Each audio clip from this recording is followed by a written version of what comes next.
Hello everyone, you are welcome to unit number second, one short video of electrical machine second।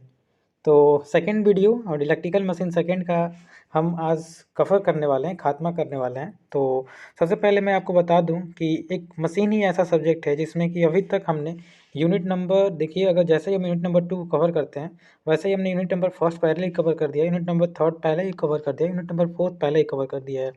बस unit number 2 जैसे ही cover करेंगे आपका line से 4 unit cover. और अभी देखिए, अभी तक हमने चारों यूनिट कवर कर दिया और फिफ्थ यूनिट का बस पीपीटी बनाना रह गया है, थोड़ा सा वो भी बन जाएगा। And tomorrow onward I am going to upload the unit number fifth also. तो मशीन ही एक ऐसा सब्जेक्ट है जिसमें हम सभी यूनिट वन बाई वन सभी यूनिट को हमने बहुत अच्छे से आपको मतलब वन शॉट प्रोवाइड किया है। तो देखिए, इतना मेहनत किया है हमने भी और आपका भी सपोर्ट अच्छा ही रहता है मेरे साथ। तो मुझे ऐसा नहीं सुनने को मिलना चाहिए, इतना मैंने मेहनत किया और आप लोगों ने मैं वीडियो देखा तो मेहनत कर ही रहे होंगे।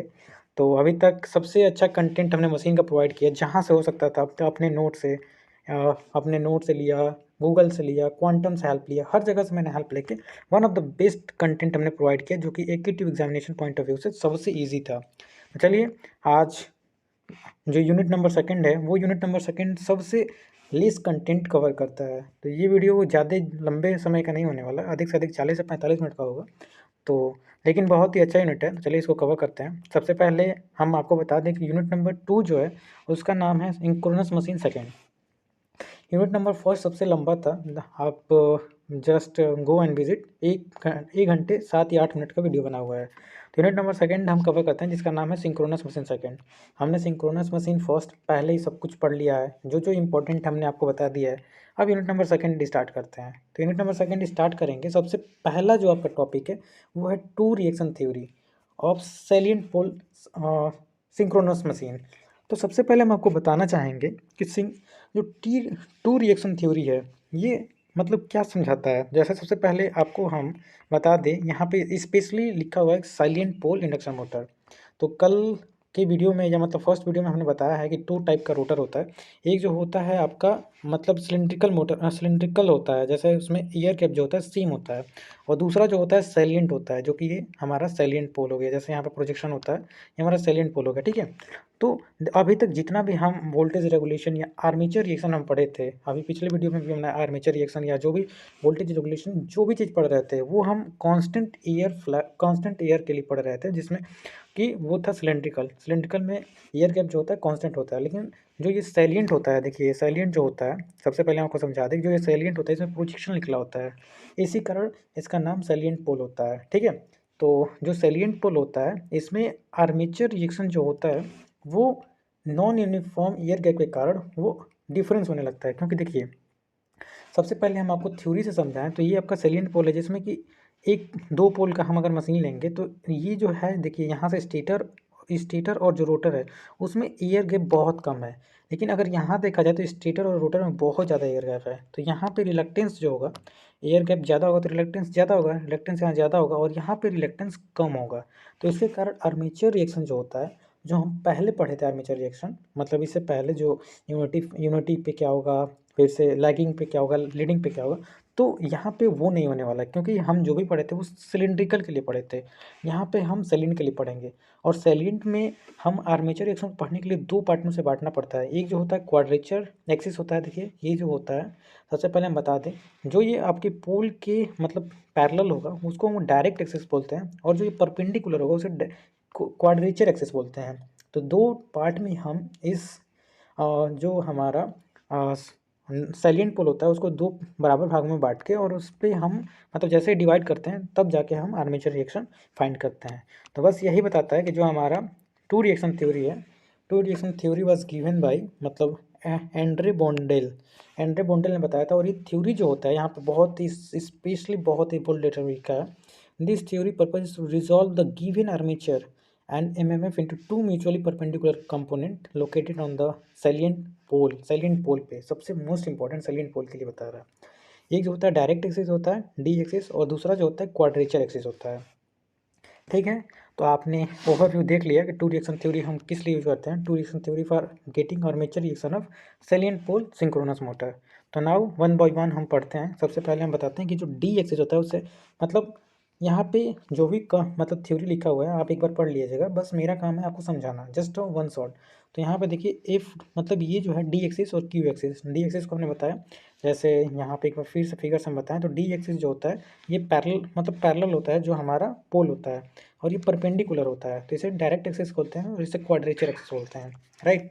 तो यहाँ से अगर हम आगे लिखना चाहें तो ये F D equal to F S sine phi आता है और F Q equal to F S cos phi आता है। ये कैसे होता है इसको समझने के हम नीचे वाले फिगर पे चलते हैं। देखिए ये नीचे वाला फिगर जो है, सबसे पहले ये देखिए ये हमारा डी एक्सिस था, ये हमारा क्यू एक्सिस था। जब हम आगे बढ़ाएंगे तो ये हमारा एक्सिस बनेगा, जैसे ये हमारा एक एक्सिस बनेगा। तो यहाँ पे एक मिनट फिर से आपको समझा देते हैं, यहाँ पे जो बनेगा ये क्वाड्रेचर फ्लक्स बनेगा पाथ, और यहाँ पे डायरेक्ट एक्सिस पाथ बनेगा। इसके कारण आगे हम टू जब कंपोनेंट में से रिसॉल्व करेंगे तो ये एफ क्यू हो जाएगा और ये एफ डी हो जाएगा। इसी कारण जब यहाँ पे साई एंगल है तो ये एफ क्यू कितना बन जाएगा, कॉस साई बन जाएगा, और ये एफ क्यू हमारा साइन फाई बन जाएगा। तो ये हमारा क्वाड्रेचर, ये हमारा क्या था, ये हमारा डी एक्सिस और ये हमारा क्वाड्रेचर एक्सिस। तो क्वाड्रेचर के साथ कॉस ऑफ एंगल आएगा, और जो हमारा डी एक्सिस है डी एक्सिस के साथ हमारा साइन ऑफ एंगल आएगा। यहीं देखिए हम यही हमने लिखा हुआ है, जो हमारा क्वाड्रेचर है उसके साथ हमारा कॉस फाई का एंगल आया, और जो हमारा डायरेक्ट एक्सिस है उसके साथ साइन का एंगल फाई हमारे पास आया। तो नाउ इससे हम वोल्टेज फाइंड करेंगे। अब कैसे फाइंड करेंगे, सबसे पहले आप जानते होंगे कि यहाँ पे सब कुछ हमने लिखा हुआ है, वही लिखा है कि 90 डिग्री मतलब इससे लीड करेगा एंगल जो भी एम में बनेगा। तो ये आप एक बार देख सकते हैं। नाउ अगर हम बात करें, वही यहाँ पे लिखा हुआ है कि जो फाई डी है वो फ्लक्स है डायरेक्ट एक्सिस का, और जो फाई क्यू है वो क्वाड्रेचर एक्सिस का है, और आर डी जो है यहाँ से देख सकते हैं रिलक्टेंस है डायरेक्ट एक्सिस का मतलब रिलक्टेंस है। तो यहाँ से सबसे पहले हम आपको बता दें कि फाई जो है फाई इक्वल टू मतलब phi equal to I equal to V, I equal to क्या जानते हैं, I equal to V by R होता है। ये हमारा मतलब इलेक्ट्रिकल क्वांटिटी में। अब यहाँ पे अगर मैग्नेटिक क्वांटिटी में देखें तो फाई इक्वल टू यहाँ पे एफ अपन आर डी, ये रिलक्टेंस है। ये मतलब डायरेक्ट एक्सिस के हो गया, ये क्वाड्रेचर एक्सिस के लिए एफ क्यू अपन आर क्यू हो गया। ये केवल डायरेक्ट एक्सिस और हम मतलब क्वाड्रेचर एक्सिस को लेके चल रहे हैं। सबसे मोस्ट इंपॉर्टेंट थिंग यहाँ पे समझना है। एक बार जब यहाँ पे समझ गए तो आप हर चीज़ समझ जाएंगे। देखिए यहाँ पे एक बार हम आपको समझा दें अगर फिगर को रिलेट करके, तो देखिए सबसे पहले हम अगर फिगर को ले तो यहाँ पे हमारा डायरेक्ट एक्सिस है, यहाँ पे हमारा मतलब ईयर गैप कम है। ईयर गैप देखिए, ईयर गैप हमारा कम है, ईयर गैप कम है तो रिलक्टेंस कम होगा, है ना, रिलक्टेंस कम होगा। रिलक्टेंस अगर कम होगा तो आप जानते हैं कि हमारा रिलक्टेंस कम होगा तो I equal to V by R होता है, मतलब वही फ्लक्स इक्वल टू हमारा M F by R reluctance होता है। तो अगर हमारा रिलक्टेंस कम होगा तो फ्लक्स ज़्यादा होगा, तो हमारा रिलक्टेंस कम होगा। देखिए यहाँ पे रिलक्टेंस कम होगा तो फ्लक्स ज़्यादा होगा, यहाँ पे हमारा फ्लक्स ज़्यादा हो जाएगा, ठीक है। और यहाँ पे हमारा फ्लक्स जो है कम हो जाएगा क्योंकि यहाँ पे रिलक्टेंस ज़्यादा है। जहाँ रिलक्टेंस ज़्यादा, हमने पूरा अच्छे से बताया, जहाँ रिलक्टेंस ज़्यादा देखिए, जहाँ रिलक्टेंस ज़्यादा होगा वहाँ हमारा फ्लक्स कम होगा, जहाँ हमारा रिलक्टेंस कम होगा वहाँ हमारा फ्लक्स ज़्यादा होगा। तो हमारे यहाँ फ्लक्स ज़्यादा होगा क्योंकि रिलक्टेंस कम है, और यहाँ पे हमारा फ्लक्स जो है वो कम होगा क्योंकि रिलक्टेंस हमारा ज़्यादा है। तो बस यही यहाँ लिखा हुआ है। जब एक बार समझ गए तो कुछ नहीं करना है, अब हर सब कुछ आपको समझ में आ जाएगा। बस वही लिखा है कि देखिए हमारा डायरेक्ट एक्सिस है वहाँ हमारा रिलक्टेंस ज़्यादा है। जब रिलक्टेंस ज़्यादा है तो यहाँ पर लिखा होगा कि मोर फ्लक्स, हमारा एम जो डायरेक्ट एक्सिस होता है, डायरेक्ट एक्सिस पे मोर फ्लक्स, क्योंकि यहाँ पे कम है रिलक्टेंस, राइट। तो यहाँ से आपको बिल्कुल अच्छा समझ में आ गया कि इस तरह से बांटने के बाद हम आर्मेचर जो है रिएक्शन फाइंड आउट करते हैं। कैसे हम फाइंड आउट करते हैं, सबसे पहले आप देखिए यहाँ सब कुछ थ्योरी लिखा हुआ है, आगे आप पढ़ लीजिएगा। और आप जानते होंगे कि ई इक्वल टू मतलब V equal to I into R होता है। तो यहाँ से E A D direct axis के लिए लेंगे तो हमारा जे इंटू ये मतलब डायरेक्ट एक्सिस के लिए जो मतलब डायरेक्ट एक्सिस के लिए लेंगे करंट, डायरेक्ट एक्सिस का करंट, और ये जो है इंडक्टेंस ले लेंगे जे इंटू एक्स ए। वैसे ही हम क्वाड्रेचर एक्सिस के लिए लेंगे इक्वेशन नंबर 1, इक्वेशन नंबर 2। जैसे यहाँ पे बिल्कुल अच्छा समझाया कि ये जो क्यू ए डी है वो आर्मेचर रिएक्शन रिएक्टेंस है, और ये मतलब डायरेक्ट एक्सिस के लिए क्योंकि क्यू ए डी है और क्यू ए क्यू है, तो यहाँ से ये जो है आर्मेचर रिएक्शन रिएक्टेंस है क्वाड्रेचर एक्सिस का, राइट। तो यहाँ से आपको समझ में आया। नाउ अब अगर हम मतलब टोटल वोल्टेज इंड्यूस कितना हो रहा है स्टेटर पे, अगर वो हम लिखना चाहें तो ई डैश इक्वल टू क्या हो जाएगा, ये field EMF plus E A D, मतलब ई ए डी जो डायरेक्ट एक्सिस का है और क्वाड्रेचर एक्सिस का। तो आपने देखा हमने डायरेक्ट एक्सिस का भी हमने वोल्टेज निकाला, डायरेक्ट एक्सिस पे हमारा वोल्टेज इतना आएगा और क्वाड्रेचर एक्सिस पे हमारा वोल्टेज इतना आएगा, राइट। तो यहाँ से जब हम टोटल वोल्टेज निकालेंगे, मतलब total voltage induce at stator निकालेंगे। देखिए थोड़ा सा बस थ्योरी है, कुछ नहीं है, इसलिए हम इसको समझाने की कोशिश कर रहे हैं। एक बार अपने से अपने कॉपी पे लिख लीजिएगा, उसके बाद आपको समझ में आ जाएगा। तो नाउ जो हमारा टोटल वोल्टेज है, वो जो फील्ड वोल्टेज है, फील्ड हमारा फील्ड ईएमएफ है, वो जो डायरेक्ट एक्सिस और क्वाड्रेचर एक्सिस के सम के बराबर होगा।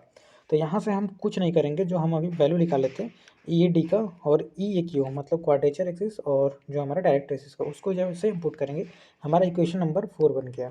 देन आफ्टर जानते हैं कि हमारा ये ई है वो I A R A plus I A X L के आई ए एक्स आई के बराबर होगा। क्यों? क्योंकि हमारा वोल्टेज ड्रॉप हो रहा है रेजिस्टेंस, और यहाँ पे वोल्टेज ड्रॉप हो रहा है रेजिस्टेंस के कारण भी और रिएक्टेंस लीकेज रिएक्टेंस के कारण भी, तो हमने ये लिखा।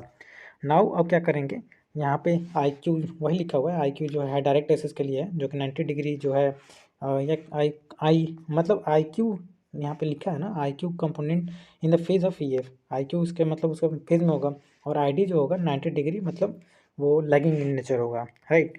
तो यहाँ से आप जानते होंगे कि आई आर्मेचर करंट निकालेंगे तो वो डायरेक्ट एक्सिस और हमारा क्वाड्रेचर एक्सिस के सम के बराबर होगा, राइट। तो यहाँ से हमारा आई ए फाइंड हुआ।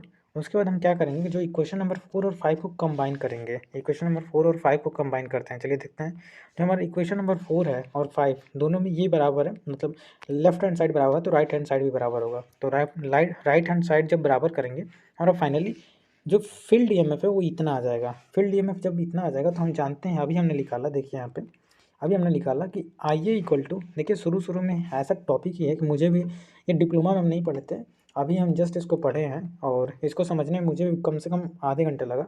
और ऑब्वियसली बस थ्योरी है, ऐसा नहीं कि इसको स्किप कीजिएगा, क्योंकि आगे बहुत इंटरेस्टिंग आने वाला है। हंटिंग क्या होता है, फिर से आगे आने वाला है एप्लीकेशन। तो बस यही टू रिएक्शन थ्योरी देखिए बहुत ही इंपॉर्टेंट है, हमको बता दें 7 नंबर में आता ही आता है। तो केवल थ्योरी पोर्शन है, एक बार थ्योरी आप समझ गए काम खत्म। तो आई ए इक्वल टू क्या होगा, I D plus I Q, ये हम आई डी के आई ए की जगह पे पुट करेंगे। जैसे ही आई ए की जगह पे हम देखिए ये पुट किए I D plus I Q, क्योंकि आई ए इक्वल टू डायरेक्ट एक्सिस और क्वाड्रेचर एक्सिस के सम के बराबर होता है। जैसे हम पुट किए उसके बाद आई डी इक्वल टू हमारा मतलब आई डी इक्वल टू इतना आ जाएगा, ये XL plus x A D, मतलब ये डायरेक्ट एक्सिस और लीकेज रिएक्टेंस, ये हमारा क्वाड्रेचर पे क्या होगा, लीकेज रिएक्टेंस और हमारा क्वाड्रेचर रिएक्टेंस। नाउ फिर से हम एक्स टी, हम जब इसको यहाँ पर लिखा हुआ है कि X equal to direct axis synchronous, हम रिएक्टेंस का नाम जानते हैं। उसके बाद लास्ट फाइनली हम क्या करेंगे, जैसे हमारा ये इक्वेशन है, ये equation E F equal to क्या हो जाएगा, भी वैसा ही रहेगा। जब इसको हम मतलब सिंप्लीफाई करेंगे तो हम ये जो मतलब क्यू डी है, यहाँ पे हम क्यू डी रख देंगे, देखिए इतने की जगह पे हम क्यू डी रख देंगे और इतने की जगह पे हम क्यू एक्स क्यू रख देंगे। जैसे ही रखेंगे तो हमारा फाइनली देखिए कुछ नहीं आता है ना, तो ये लास्ट वाला फार्मूला याद रख लेना। जब भी डबल रिवॉल्विंग थ्योरी आता है ना, डबल रिवॉल्विंग थ्योरी है ना, हाँ डबल रिवॉल्विंग नहीं सॉरी, एक मिनट देखते हैं क्या है, मैं भी भूल रहा हूँ। डबल रिवॉल्विंग नहीं है, डबल रिएक्शन थ्योरी है, सॉरी डबल रिएक्शन थ्योरी है। डबल रिवॉल्विंग थ्योरी अभी आएगा जब आप पढ़ेंगे सिंगल फेज, उसमें आएगा कि वो हमारा सिंगल फेज इंडक्शन मोटर क्यों नहीं सेल्फ स्टार्ट होता है। तो यहाँ पे ध्यान रखिए टू रिएक्शन थ्योरी है, टू रिएक्शन थ्योरी बस डिसॉल्व करता है टू कंपोनेंट में, डायरेक्ट एक्सिस और हमारा क्वाड्रेचर एक्सिस, जो कि हम आर्मेचर रिएक्शन फाइंड करने के लिए हम जो सिलेंड्रिकल टाइप नहीं, जो सिलिंड टाइप होता है उसका आर्मेचर रिएक्शन फाइंड करने के लिए हम डबल जो थ्योरी है, डबल थ्योरी हम फाइंड करते हैं। तो लास्टली जो हमारा ये फार्मूला आया था, ये हम फार्मूला याद कर लेंगे और यही हमारा फार्मूला मेन होता है कि ई एफ इक्वल टू क्या होता है, वी प्लस आर ए आई ए, और ये हमारा आई ए वाला फार्मूला होगा। तो इक्वेशन नंबर 12 जो होगा वो मेन होगा, इतना बस याद कर लीजिएगा। E F equal to V जो टर्मिनल वोल्टेज हो गया, R A I D, R A I Q और जे एक्स डी, ये क्वाड्रेचर एक्सिस का कारण और ये मतलब डायरेक्ट एक्सिस का कारण हो गया। तो ये हमारा छोटा सा बस डेरिवेशन था जो कि आप छोड़ नहीं सकते, बिल्कुल इंपॉर्टेंट है। तो नाउ हम चलते हैं सेकंड टॉपिक, जो कि यहाँ से बहुत ही हमारा इंटरेस्टिंग स्टार्ट होता है। स्टार्टिंग मेथड ऑफ हम सिंक्रोनस मोटर पढ़ने वाले हैं। तो देखिए सबसे पहले हम आपको बता दें, आप जानते भी होंगे कल के भी वीडियो में बताया था हमने कि जो सिंक्रोनस मोटर होता है वो सेल्फ स्टार्ट नहीं होता है। क्यों? क्योंकि सबसे पहले हम बता दें स्टेटर होता है, देखिए जो हमारा सिंक्रोनस मोटर होता है या सिंक्रोनस मशीन होता है उसमें स्टार्टर पहले होता है, स्टार्टर के अंदर हमारा रोटर होता है, इस पर 3 फेज सप्लाई देते हैं स्टार्टर पे और इस पर हम डीसी एक्साइटेशन देते हैं। डीसी एक्साइटेशन हम क्यों देते हैं, क्योंकि कल के वीडियो में हमने बताया था कि हमें इसको कांस्टेंट स्पीड से रोटेट कराना है। कांस्टेंट जब फील्ड आएगा और इसमें तो आरएमएफ हमारा रोटेट कर ही रहा है, तो आरएमएफ और जब इसका फील्ड और इसका फील्ड दोनों का मतलब रोटेशन का सेम हो जाएगा तो इंटरलॉकिंग होता है। जब इंटरलॉकिंग होगा तो हमारा रोटर जो है एन एस स्पीड से रोटेट करने लगेगा। तो ये तो हुआ पहला हमारा मेथड कि हम इसमें एक्साइटेशन देके हम मतलब स्टार्ट करेंगे। लेकिन कुछ और मेथड होते हैं, method of starting of synchronous motor. As we know that synchronous motor is not self starting, वही लिखा हुआ है। तो हम वेरियस मेथड यूज़ करते हैं इसको स्टार्ट करने के लिए। जो सबसे पहला मेथड होता है वो यूजिंग पोनी मोटर होता है। पोनी मोटर में बहुत छोटा छोटा मोटर। डेम्पर वाइंडिंग क्या होता है अभी हम बताएंगे। उसको स्लिप रिंग इंडक्शन मोटर का यूज करके हम इसे रोटेट करते हैं या स्टार्ट करते हैं। और तीसरा जो है स्मॉल डीसी मशीन को कपल करके हम जो हमारा सिंक्रोनस मोटर होता है उसको स्टार्ट करते हैं। तो नाउ सबसे पहले पोनी मोटर हम देखते हैं। पोनी मोटर क्या होता है। In this method the rotor is brought to synchronization speed with the help of, देखिए सबसे पहले क्या करते हैं, देखिए हमारा जो ये हमारा स्टेटर है, हमारा जो सिंक्रोनस मोटर का स्टेटर है, इसमें तो 3 फेज हम सप्लाई दे ही रहे हैं। जैसे हम 3 फेज सप्लाई दे रहे हैं, इसमें हम एक्साइटेशन अभी नहीं दे रहे हैं, हम इसको कपल्ड कर दे रहे हैं किससे, पोनी मोटर, छोटे मोटर से। जब इसको भी हम रोटेट कर रहे हैं इसको भी रोटेट कर रहे हैं, ये तो हमारा सिंक्रोनस स्पीड से रोटेट कर रहा है आरएमएफ।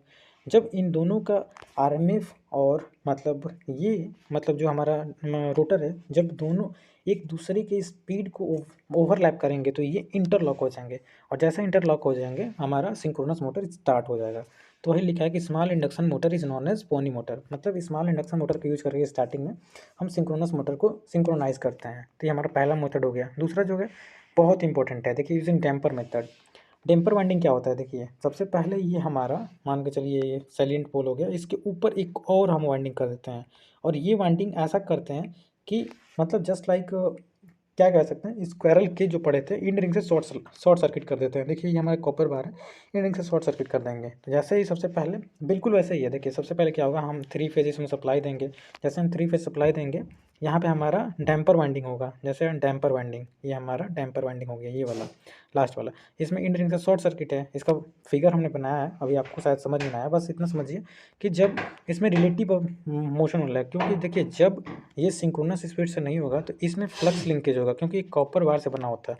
इसमें तो 3 फेज सप्लाई आरएमएफ से रोटेट हो रहा है। जैसे ही इसमें 3 फेज मतलब सप्लाई से इसमें मतलब आरएमएफ से इसमें जैसे ही करंट इंड्यूस होगा, ये जो होगा रोटेट करना चाहेगा। जैसे ही रोटेट करेगा, एक बार जैसे सिंक्रोनस स्पीड को अचीव करेगा, हमारा इंटरलॉकिंग हो जाएगा और हमारा जो मतलब सिंक्रोनस मोटर है वो रोटेट करने लगेगा। यही लिखा है, when the motor excited 3 phase supply the damper winding rotate induction, जैसे induction motor at particular instant get pull into synchronism. एक बार सिंक्रोनिज्म में हो गया हमारा सिंक्रोनस मोटर, क्या होगा फिर देखिए। सबसे पहले एक बार बहुत ध्यान से समझिए, ये हमारा जो है ये सैलिएंट पोल है, ठीक है। सैलिएंट पोल के ऊपर एक और वाइंडिंग कर देते हैं जिसे डैम्पर वाइंडिंग कहते हैं। ये इंड रिंग से शॉर्ट सर्किट होता है जैसा स्क्वायरल केज। तो स्टार्टिंग में इसमें इंड्यूस होगा वोल्टेज, लेकिन जैसे ही सिंक्रोनस स्पीड हो जाएगा तो दोनों का जो रोटर हो गया और जो हमारे स्टेटर हो गया, दोनों का स्पीड कांस्टेंट होगा, तो इसमें अब फ्लक्स जो है वो लिंकेज नहीं होगा। तो ये कोई काम का नहीं रहेगा। बस इसका काम है कि जब स्टार्टिंग जो है ना, स्टार्टिंग में इसमें फ्लक्स लिंकेज हो और जो हमारा सिंक्रोनस मोटर है उसको सिंक्रोनाइजेशन में लाने का काम करे, तो वही डैम्पर वाइंडिंग का यूज होता है। और इस टाइप के हम मोटर को सिंडक्शन मोटर कहते हैं। सिंडक्शन मतलब आधा सिंक्रोनस आधा इंडक्शन, तो इसे हम सिंडक्शन मोटर कहते हैं, जिसमें कि हमारा रोटर का स्पीड जो है सिंक्रोनस स्पीड से रहता है। तो अभी तक के वीडियो में हमने 2 मेथड बताया, using pony motor, using damper winding method, और तीसरा जो है स्लिप रिंग इंडक्शन मोटर। तो फाइनली ये भी हमारा टॉपिक ख़त्म होते हुए आगे हम चलते हैं, देखते हैं ये वी कर्व। देखिए ये भी आपके बहुत ही इंपॉर्टेंट है, आपके एग्जाम में मोस्टली पूछता ही है। मतलब वी कर्व और इन्वर्टेड वी कर्व लोडिंग, मतलब loading condition of synchronization motor. 2 type के कर्व हम फाइंड करते हैं जब क्या करते हैं। सबसे पहला वी कर्व पढ़ते हैं। वी कर्व क्या होता है, V curve is nothing but V curve is plotted between the armature current और फील्ड करंट। देखिए जब आर्मेचर करंट, ये हमारा आर्मेचर करंट हो गया, ठीक है, और ये हमारा फील्ड करंट हो गया, जब इनके बीच में हम प्लॉटिंग करते हैं तो उसी को हम वी कर्व कहते हैं, क्योंकि देखिए वी की तरफ आ रहा है, इसे हम वी कर्व कहते हैं। और जब फील्ड करंट, देखिए यहाँ पे जब हम फील्ड करंट और पावर फैक्टर के बीच में जब हम मतलब फिगर ड्रा करते हैं, मतलब प्लॉटिंग करते हैं, तो ये इन्वर्टेड, देखिए इन्वर्टेड वी की तरफ है, तो इसे इन्वर्टेड वी कर्व कहते हैं। बस इतना है, ये हमारे सिटी में आया था, बहुत आसानी से हमने किया है। तो ये आपके एग्जाम में आएगा, तो बस इतना ही करना है, बस थोड़ा सा थ्योरी लिखना कि वी कर्व क्या होता है। V curve is plotted between armature current और फील्ड करंट। अब हम क्या करते हैं, देखिए आर्मेचर करंट और फील्ड करंट में जब प्लॉटिंग करते हैं तो हमें क्या फाइंड आउट होता है। सबसे पहले जो इधर का पोर्शन होता है वो लैगिंग रीजन होता है, और इधर जो होता है लीडिंग पोर्शन होता है, और बीच में ये जो होता है वो यूनिटी फैक्टर होता है। कैसे, देखिए सबसे पहले हम नो लोड के लिए लेते हैं। जब नो लोड के लिए हम ड्रा करते हैं, एक्सपेरिमेंट करते हैं, जब ड्रा करते हैं तो ऐसे आता है। उसके बाद जब हाफ लोड के लिए करते हैं तो ये हमारा कर्व ऐसे आता है। जब फुल लोड के लिए कर्व करते हैं तो इतना आता है। तो सबके लिए हमारा यूनिटी जो फैक्टर होता है ना, यूनिटी पावर फैक्टर, वो सबके लिए सेम आता है। और जब डॉटेड डॉटेड हम ड्रा करते हैं तो यूनिटी का होता है। तो इससे यूनिटी से लेफ्ट साइड हमारा लैगिंग पावर फैक्टर होता है, यूनिटी से राइट साइड जो होता है यू मतलब लैगिंग लीडिंग पावर फैक्टर का होता है। तो इसमें कोई ज़्यादा रॉकेट साइंस नहीं है, बस इतना समझना है कि हमारा जो वी कर्व होता है वो आर्मेचर करंट और फील्ड करंट के बीच में जब हम एक्सपेरिमेंट करके, जब इनका वैल्यू फाइंड करके जब हम ग्राफ प्लॉट करते हैं तो ये वी कर्व की तरफ आता है।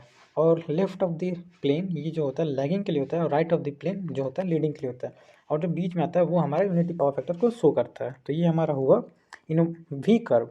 नाउ इन्वर्टेड वी कर्व क्या होता है, inverted V curve is just similar to V curve, but only difference is ये जो होता है पावर फैक्टर और फील्ड करंट के बीच में, हम जब ड्रा करते हैं तो सबसे पहले हम लेते हैं, जब ड्रा करते हैं इन दोनों के बीच में तो सबसे पहला जो होता है वो नो लोड के लिए होता है, ठीक है। उसके बाद दूसरा जो होता है हाफ लोड के लिए, और तीसरा ग्राफ जो आता है वो हमारा फुल लोड के लिए आता है। तो यहाँ से सबके लिए यूनिटी हम लेते हैं, और इधर जो लेफ्ट साइड होता है वो लैगिंग पावर फैक्टर, जो बीच में होता है, जो सेंटर में होता है सबका यूनिटी पावर फैक्टर, और ये जो होता है इधर राइट साइड वो लीडिंग पावर फैक्टर। तो कुछ नहीं था, सबसे आसान था। हमको लगता भी है कि आपको समझ में आ गया हो कि इन्वर्टेड वी कर्व क्या होता है। बस इतना याद रखिए कि हमारा जो वी कर्व होता है वो फील्ड करंट और आर्मेचर करंट के बीच में, और ये जो आता है हमारा फील्ड करंट और पावर फैक्टर। फील्ड करंट तो दोनों में कॉमन है, देखो फील्ड करंट जो है दोनों में कॉमन है, केवल आर्मेचर करंट हो गया तो वी कर्व, और जैसे पावर फैक्टर हुआ inverted V curve, that's it. तो ये भी हमारा खत्म हुआ। अब चलते हैं one of the most important topic I can say hunting, जो कि कंपटीशन पॉइंट ऑफ व्यू से बहुत इंपॉर्टेंट है, और आपके एग्जाम में शायद ये 2 नंबर में आता होगा या 7 नंबर में आ सकता है, लेकिन 2 नंबर में तो जरूर पूछेगा। हंटिंग क्या होता है, देखो नाम से ही हंटिंग मतलब शिकार करना। The phenomena of swing the rotor or accelerate about new equilibrium position is known as hunting or phase swinging. देखो क्या होता है, सबसे पहले हम समझाना चाहते हैं। देखो क्या होता है, हमारा ये स्टेटर है, ठीक है। इस स्टेटर के अंदर हमारा ये रोटर है। जब हम इस पे मान चलिए हमारा रोटर है, जब इस पर हम लोड बढ़ाएंगे, ठीक है, ये तो पहले सिंक्रोनस स्पीड से रोटेट कर रहा है, ध्यान से सुनो। तो सिंक्रोनस स्पीड से रोटेट कर रहा है, जैसे ही लोड बढ़ाएं तो ये हमारा रोटर जो होगा थोड़ा सा पीछे जाएगा, जैसे ही पीछे जाएगा तो आप जानते हो कि सिंक्रोनस मोटर का ये मतलब इसका एक मतलब कैरेक्टरिस्टिक होता है कि सिंक्रोनस स्पीड से ही रोटेट करना चाहेगा। तो जब पीछे जाएगा तो ये मतलब ऑक्सीलरेट होगा, क्योंकि इससे सिंक्रोनाइजेशन में जाना है, तो यहाँ पर ऑक्सीलेशन होने लगेगा। जब लोड घटाएंगे तो पीछे जाएगा हमारा, जब लोड घटा देंगे तो ये हमारा जो है रोटर थोड़ा तेज हो जाएगा, लेकिन इसे चलना है सिंक्रोनस स्पीड से, ध्यान रखो। तो ये जो ट्रू और फ्रो जो आगे और पीछे हो रहा है केवल ऑक्सीलरेट हो रहा है, क्यों, लोड को घटाने या बढ़ाने से।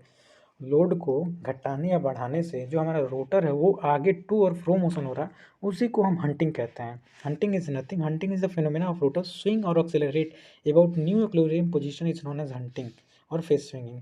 जो हमारा हंटिंग होता है, फिर से हम यही बता रहे हैं कि वो सिंक्रोनेशन अचीव करना चाहता है, उसके कारण इसमें ऑक्सीलेशन आता है, उसी को हम हंटिंग कहते हैं। अब हंटिंग के कारण कुछ कजेज होते हैं। पहला सडन लोड चेंज, हमने बताया कि लोड चेंज करेंगे, घटाएंगे, बढ़ाएंगे तो हमारा हंटिंग होगा। दूसरा sudden change in field current. तीसरा जो होता है लोड कंटेनिंग हार्मोनिक टार्क, मतलब हार्मोनिक अगर आ जाए तब भी हमारा हंटिंग होगा। और फॉल्ट इन सप्लाई। तो ये 4 कारण हमारा हंटिंग होता है, राइट। अब इफेक्ट क्या पड़ता है हंटिंग का, इफेक्ट क्या पड़ता है हमारे सिंक्रोनस मोटर पे। इट में lead to loss of synchronism, obviously अभी हमने बताया कि टू एंड फ्रो होगा, और ज़्यादा अगर लोड बढ़ा घटा दिए तो हमारा जो सिंक्रोनस स्पीड से हमारा रोटर रोटेट कर रहा है वो सिंक्रोनिज्म खो सकता है। Produce mechanical stress on rotor, मतलब मैकेनिकल स्ट्रेस होगा, ऑब्वियसली टू एंड फ्रो होगा तो मैकेनिकल स्ट्रेस होगा।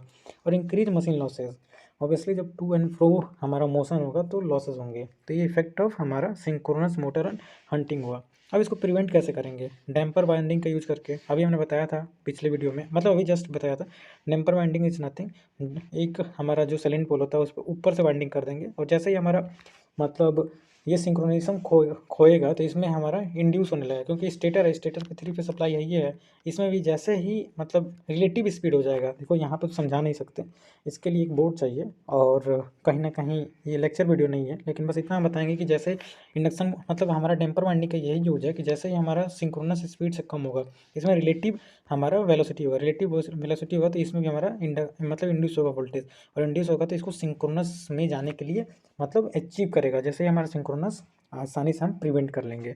दूसरा होता है कि फ्लाई व्हील का यूज करके, फ्लाई व्हील का यूज करेंगे तो इतना जल्दी टू एंड फ्रो नहीं होगा। तो ये था हमारा हंटिंग। अब चलते हैं, आई थिंक ये लास्ट ही टॉपिक होगा, या लास्ट टॉपिक नहीं होगा तो इससे बाद एक छोटा सा और टॉपिक होगा। तो हमने बोला ना सबसे छोटा वीडियो लेक्चर होने वाला है, तो यूनिट नंबर सेकेंड का हम पढ़ने वाले हैं। ये बहुत ही इंपॉर्टेंट टॉपिक है, इसके भी पढ़ लीजिए। जो भी इंपॉर्टेंट टॉपिक है सबको लिए हैं, लेकिन सबको देखिए बहुत ही ईजी वे में हमको समझाते हैं। अब बताओ हंटिंग में क्या नहीं समझ में आएगा? हंटिंग बुक पढ़ोगे तो बहुत ज़्यादा दिया होगा, उतना पढ़ने की क्या ज़रूरत? हमें एकेटिव एग्जामिनेशन पॉइंट ऑफ व्यू से पढ़ रहे हैं, काम खत्म। So the inverted V curve, inverted curve क्या होता है, वी कर्व और वी कर्व, इसको भी हमने बहुत अच्छे से समझाया। इससे पहले था आपका यह मतलब ना 2-3 टाइप के था हमारा, मतलब यूजिंग पोनी मोटर जो हमारा स्टार्टिंग मेथड है उसको भी हमने समझाया। फिर से ये थोड़ा समझने में थोड़ा टाइम लग गया, जो कि डबल क्या था, डबल हमारा reaction theory, double reaction theory, लेकिन इसको भी हमने पूरा कोशिश किया कि आपको समझ में आया। तो अभी तक की वीडियो में हमने जो भी समझाया आपको ऑब्वियसली समझ में आया होगा, और मुझे उम्मीद है कि जो भी आप देखते होंगे अभी तक, unit number first, unit number second और यूनिट नंबर थर्ड, ये फोर्थ, मतलब फोर्थ तक हमने वीडियो अपलोड कर दिया। मुझे नहीं लगता कि आपको समझ में नहीं आता हो, क्योंकि सबसे अच्छे तरीके से हम बताएं तो पावर सिस्टम के बाद हम मशीन ही पढ़ा, मतलब अच्छे से समझा रहे हैं, क्योंकि इसको हमने अच्छे से पढ़ा है। पावर सिस्टम में डिप्लोमा में पढ़े थे इसलिए अच्छे से समझा है। हम मशीन भी पढ़े हैं, उसको भी अच्छे से तरीके से समझा रहे हैं, लेकिन कंट्रोल उतना अच्छे से हम नहीं पढ़े थे। कंट्रोल एक बार ही पढ़े थे, लेकिन उसको भी हमने कोशिश किया कि आपको समझ में आए। लेकिन चलिए जैसा भी हो, आप लोगों का फीडबैक अच्छा है, कुछ नेगेटिव कमेंट भी आते हैं, वो भी मेरे लिए बहुत ही बेहतर है। मुझे अच्छा लगता है नेगेटिव कमेंट भी आप लोगों के देख के, क्योंकि जब तक नेगेटिव कमेंट नहीं आएगा मैं अपने आप को इम्प्रूव कैसे करूँगा। तो फाइनली चलते हैं हम without wasting time, come on our topic, and our topic is mode of operation of synchronous motor. तो मोड ऑफ ऑपरेशन क्या होता है, मतलब सिंक्रोनस मोटर को हम कैसे हम ऑपरेट करते हैं। सबसे पहला नॉर्मल एक्साइटेशन पे, under excitation, over excitation, critical excitation. अब यहाँ पे एक्साइटेशन आ रहा है, एक्साइटेशन में मतलब हमने कल ही बताया था। सबसे पहले हम फिगर्स बताते हैं, देखिए हम effect of change in excitation देखने वाले हैं। चेंज इन एक्साइटेशन, एक्साइटेशन को हम चेंज करेंगे तो क्या इफेक्ट पड़ने वाला है हमारे सिंक्रोनस मोटर पे। यहाँ पे one of the thing is really important to understand कि कांस्टेंट लोड रहेगा, लोड को घटा बढ़ाएंगे नहीं, केवल एक्साइटेशन को बढ़ा रहे हैं और घटा रहे हैं।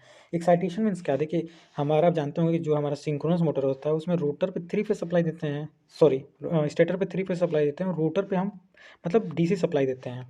तो डीसी सप्लाई को हम एक्साइटेशन कहते हैं। तो यहाँ पे हम केवल और केवल डीसी एक्साइटेशन आईएफ, जो आईएफ करंट को है उसको बढ़ाएंगे और घटाएंगे। हम लोड पे कोई भी प्रभाव नहीं पड़ेंगे, अगर लोड जितना भी है उतना रहेगा। हम केवल और केवल एक्साइटेशन को बढ़ा के घटा के एक्सपेरिमेंट कर रहे हैं और देख रहे हैं क्या इफेक्ट पड़ता है हमारे सिंक्रोनस मोटर पे। तो जहाँ से all about is two variable excitation. तो देखिए यहाँ पे समझने वाली बात है कि जब वेरिएबल एक्साइटेशन, जब एक्साइटेशन को बढ़ाएंगे तो यहाँ पे हमारा बैक ईएमएफ, देखिए टर्मिनल वोल्टेज तो कुछ नहीं, टर्मिनल वोल्टेज इतना का उतना ही रहेगा, लेकिन जैसे हम फील्ड बढ़ाएंगे तो यहाँ पे फ्लक्स, नंबर ऑफ फ्लक्स ज़्यादा होंगे, नंबर ऑफ फ्लक्स ज़्यादा होंगे तो बैक ईएमएफ ज़्यादा होगा। तो जब हम फील्ड मतलब करंट बढ़ाएंगे तो हमारा ईएमएफ जो बैक ईएमएफ ज़्यादा होगा, जब इसको बढ़ाएंगे तो ज़्यादा होगा, अब इसको घटाएंगे तो ये भी घटेगा। तो यहाँ से हम लोड को कांस्टेंट रख रहे हैं, तो हमारा जब यहाँ पे देखिए ये हमारा जैसे ही हम लोड को मतलब कांस्टेंट रखेंगे, लेकिन फिर फील्ड को बढ़ाएंगे घटाएंगे तो हमारा ये जो हमारा टर्मिनल वोल्टेज और बैक ईएमएफ के बीच में डिफरेंस आएगा, क्योंकि बैक ईएमएफ हमारा ज़्यादा हो जाएगा जब इसको बढ़ाएंगे तो अगर ज़्यादा कम होगा तो उसके बीच के एंगल को, जो हमारा टर्मिनल वोल्टेज और बैक ईएमएफ जो होता है ये भी, इसके बीच के एंगल को हम लोड एंगल कहते हैं, राइट।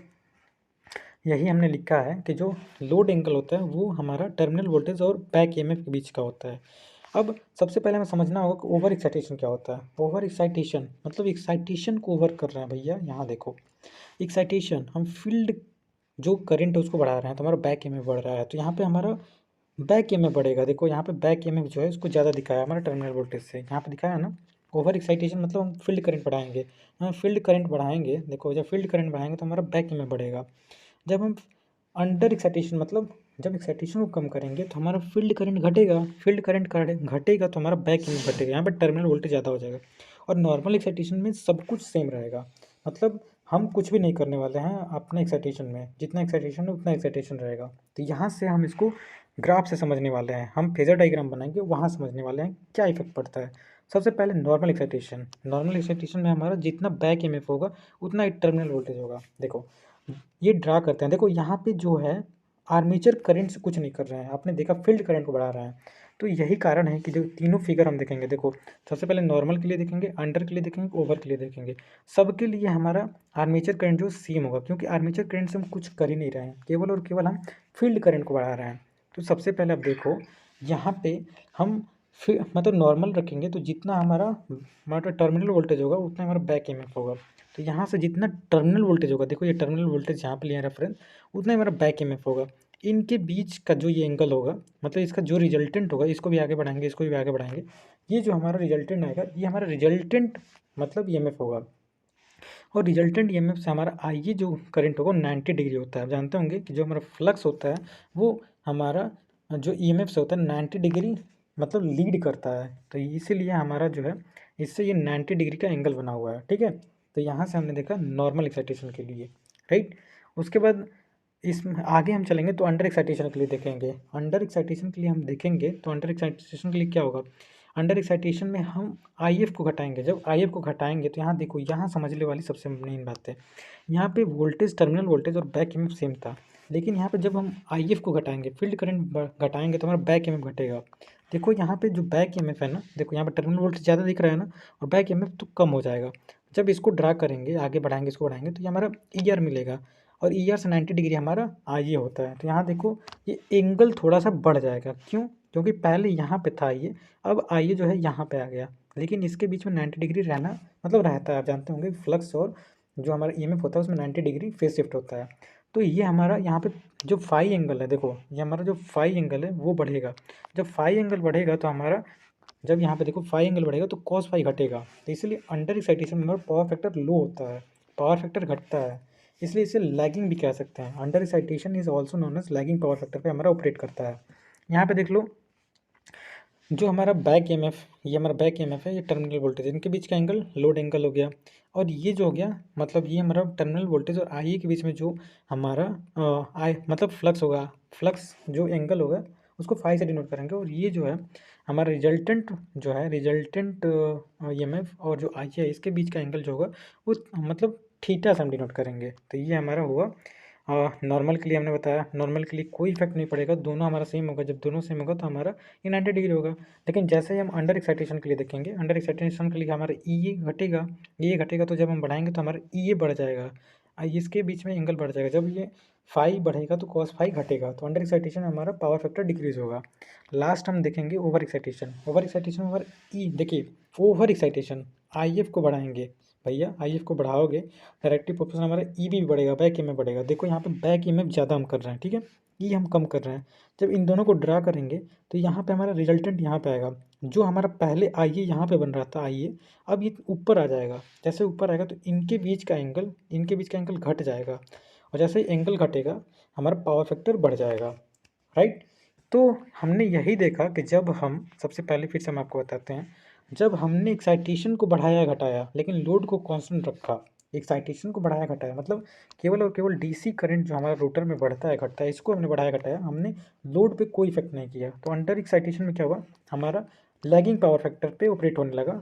जैसे ही हमने मतलब लैगिंग पावर फैक्टर पे ऑपरेट होने लगा, और ओवर एक्साइटेशन में हमारा जो है लीडिंग पावर फैक्टर पे ऑपरेट होने लगा। तो यही हमें बस समझना था कि जो मोड ऑफ ऑपरेशन होता है सिंक्रोनस मोटर का, वो नॉर्मल एक्साइटेशन में देखा, अंडर देखा, ओवर देखा, क्रिटिकल भी जस्ट अबाउट मतलब वैसा ही होता है। तो सिमिलरली क्रिटिकल भी वैसे ही होता है। तो हमने सभी एक्साइटेशन भी देख लिया कि नॉर्मल पे कैसे एक्साइटेशन होता है, अंडर पे क्या होता है, पावर फैक्टर यहाँ पे लो हो जाता है, यहाँ पे पावर फैक्टर बढ़ जाता है, यहाँ पे पावर फैक्टर यूनिटी रहता है। तो हमने देख लिया। अब आगे last topic of the second unit. केवल और केवल हम पढ़ने वाले हैं merit and demerit of three phase synchronous motor. उससे पहले थोड़ा एक टॉपिक मुझे लगता है कि आपको बताना चाहिए। देखिए, इसको पीपीटी में तो हमने नहीं लिया था, लेकिन इसको बताना चाहिए, जो कि सैलिएंट पोल जो होता है, चालू है ना, हाँ, सैलिएंट पोल जो होता है और नॉन सैलिएंट पोल होता है, इसमें डिफरेंस क्या होता है। देखिए, सबसे पहले हम बता दें, सैलिएंट मतलब ये हमारा सिलेंड्रिकल टाइप हो गया और ये हमारा मतलब सैलिएंट टाइप हो गया। दो टाइप का रोटर होता है, आपने पढ़ा होगा सिंक्रोनस मशीन में। इसमें एयर गैप जो होता है नॉन यूनिफॉर्म होता है, इसमें एयर गैप यूनिफॉर्म होता है। ये मैकेनिकली वीक होता है, ठीक है, ये मैकेनिकली स्ट्रॉन्ग होता है। ये जो है प्रीफर फॉर लो स्पीड, हमने कल भी बताया था, ये हाई स्पीड के लिए, और इसे टर्बो जनरेटर भी हम कहते हैं। और इसमें डैम्पर वाइंडिंग का यूज करते हैं, सेपरेट फ्रॉम डैम्पर वाइंडिंग, और यहाँ पे लिखा है separate, no need of damper winding. तो बस ये डिफरेंस हो गया। अब लास्टली चलते हैं एप्लीकेशन, मतलब ये, हाँ, लास्ट टॉपिक हमारा जो है मेरिट एंड डीमेरिट हम पढ़ते हैं। मेरिट एंड डीमेरिट ऑफ हमारा क्या है, सिंक्रोनस मोटर।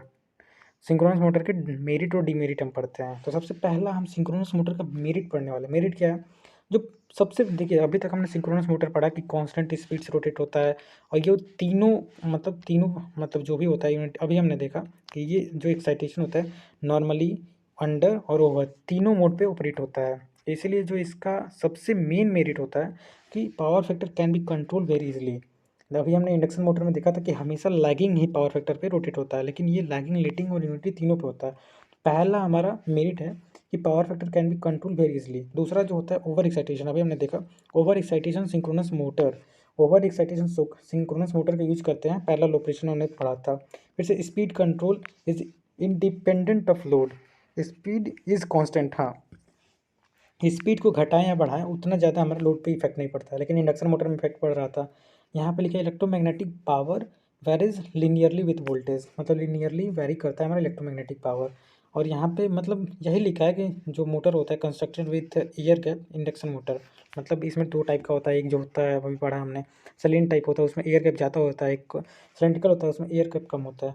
और most of the important thing कि इसका इफिशियंसी बहुत ज़्यादा होता है, और इसीलिए स्पेशली लो यूनिटी पावर फैक्टर पे भी इसे रन कर सकते हैं। तो ये हमारा एडवांटेज हो गया हमारा सिंक्रोनस मशीन का। मेरिट, अगर डीमेरिट की बात करें तो सबसे पहले बात, ये हमारा सेल्फ एक्साइटेड नहीं होता है, सबसे most important not, self excited नहीं होता है। और इसमें हम डीसी एक्साइटेशन, मतलब ये डबल एक्साइटेड होता है, डबली। देखो, जो हमारा सिंक्रोनस मोटर होता है उसमें स्टेटर पे भी हम देते हैं वोल्टेज, और रोटर पे भी डीसी एक्साइटेशन देते हैं। डबल एक्साइटेशन होने के बाद ये जो होता है कॉस्टली होता है।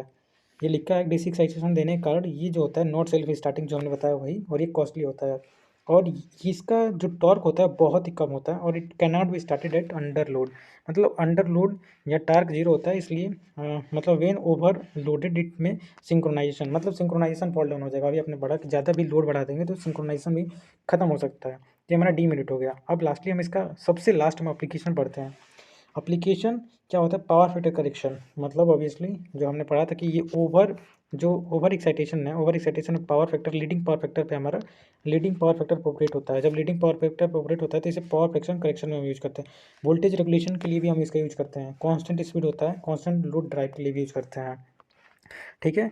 सच मोटर, यहाँ पे लिखा है such motor regulate the voltage at the end of transmission line, क्योंकि इसमें पावर फैक्टर करेक्शन करने की एबिलिटी है। तो लास्टली सब कुछ ये लिखा है कि इसका एफिशिएंसी बहुत ही अच्छा होता है, और कांस्टेंट स्पीड जहाँ भी नीड होता है, जो सिंक्रोनस स्पीड एन स्पीड से रोटेट करना, वहाँ हम सिंक्रोनस मोटर का यूज करते हैं। तो आज फाइनली हम कह सकते हैं, बहुत ही मतलब प्राउडली कह सकते हैं, जो आपका यूनिट नंबर फर्स्ट जो था सिंक्रोनस मशीन फर्स्ट, और यूनिट नंबर सेकेंड जो है था आपका synchronous machine second, synchronous machine first, synchronous machine second, जो इंडक्शन मोटर फर्स्ट, मतलब यूनिट नंबर फर्स्ट, यूनिट जो है first, second, third and fourth पूरा कंप्लीट हुआ। फिफ्थ यूनिट भी कल हम कवर कर देंगे। तो आपने वीडियो अभी तक देगा तो don't forget to like share and subscribe. Thank you.